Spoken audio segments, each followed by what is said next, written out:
ना ना माने घरे बात होता जॉनी की नाई है जॉनी की ना तनिया ने आई भातवा खा ली जॉनी की नाई है। सबके नमस्कार प्रणाम। बाज हमारे संग बनी बड़ भैया राकेश मिश्रा जी और यहाँ के गाना आइल बा रंगदारों के भातार हई राजा जी। तो हम एक खाली भैया से कहम तनी खाली गानवा गुनगुना दिए से कि बड़ा ट्रेंडिंग में चलत रंगदारों के भातार हई राजा जी। तो खाली तनी सुना दी गुनगुना दी। अच्छा बात है। यह गाना के बहुत सारा प्यार देवे खातिर आप सभी दर्शक बंधु के बहुत बहुत आभार। और जितना ही रुआ सुबह के प्यार के आशीर्वाद बरसात हुई उतना ही बार बार कुछ नया लेके आवे खातिर अंदर से एगो फीलिंग आई और वह प्रयास बा। और लाइन सबके अभी मुँह पर बा, हम ज़्यादा गा के क्या बातें बस उतने लाइन बा कि छतिए में 6 गोली ठोक देवेले शासन पर शासन के रोक देवेले कि अपने ही सिस्टम सरकार हवे राजा हो कि लोग नया पवनता रंगदारों के भतार हवे राजा। भैया और एगो और गाना आई रहे कि बाघवा डोली खींचता अकेले खनिया बा बड़ा ट्रेंडिंग में चलल नवरातन में। तो हम चाहतन कि दर्शक लोग को सुना दी एक कड़ी।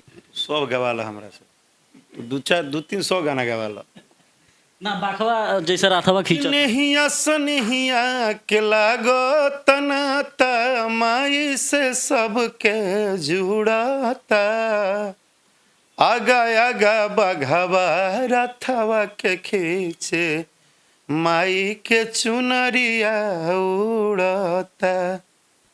हम भैया के माने 2-4 गो फिल्म देख लेबन जैसे इक्स बाज बा और माने 20 से ऊपर माने यहाँ के माने फिल्म हिट बा जो हम देखले बनी। ओइमें एगो फिल्म बा जेमे भैया मूर्तियाँ चुरा के लगे भागत तनी। कौन फिल्म है भैया वो हम देखनी और हो जाते एक हफ्ता पहले याद नहीं खे। दिल है कि मानता नहीं दिल है कि मानता नहीं। वो गाना बा बड़ा बिजोड़ मारा दिल के छू ले गाना खेतवा में गाओ तनी खेतवा में। गाना का बोल बताइए हमको। गाना का बोल याद नहीं है लेकिन वो मूर्तियाँ हैंगा लेके जात नहीं नू बेगवा में आ बासवा पर चढ़त नहीं तो उतने दूर में गाना बा। अच्छा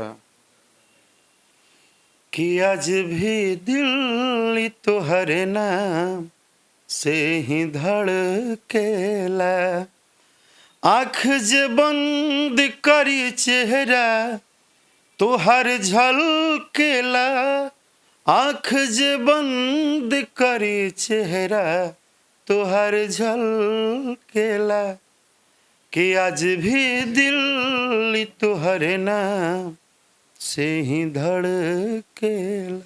भैया एगो फिल्म बनावे में कितना मेहनत लगेला कितना दिन लगेला? फिल्म हो फिल्म के हिसाब से बनेला 4 महीना 5 महीना 6 महीना जाला। देह बनावे में कितना दिन लगला? बहुत टाइम लगता था। पेट निकल गई बाज 1 साल से मेहनत करते 1 क्विंटल 20 किलो से कितना नेह लागल है उतने नेह लागल सिनेमा में। अच्छा जाते जाते भैया से एगो जौन अब गाना जौन ट्रेंडिंग में चला था इसके बाद हो राजा जी तो एक खाली तो गुनगुना दी ना अब राजा जी नहीं अब ना गुनगुनाई ऐसे कि तो साचो मिजाज थाकल बा। अच्छा चलिए भैया के मिजाज थाक गई बा यहाँ का प्रोग्राम करे जाए हम ज़्यादा परेशान ना करे। भैया के तो माने परिचय रोल देखिए ना ना माने घरे बात होता जॉनी की नाई है जॉनी की ना तनिया ने आई भातवा खा ली जॉनी की नाई है। भैया गाना एगो ट्रेंडिंग में चलता रहुआ लोग खूब आशीर्वाद प्यार देते लोग। हमहू गाना बनैले बनी रंगबाजों के रंगबाज है राजा जी। हम वीडियो खत्म करते ओकरा बाद भैया संगे पर हम रील बनाए में डालेम और वो लोग खूब सपोर्ट करी लोग। तब तक ले नमस्कार। नमस्कार।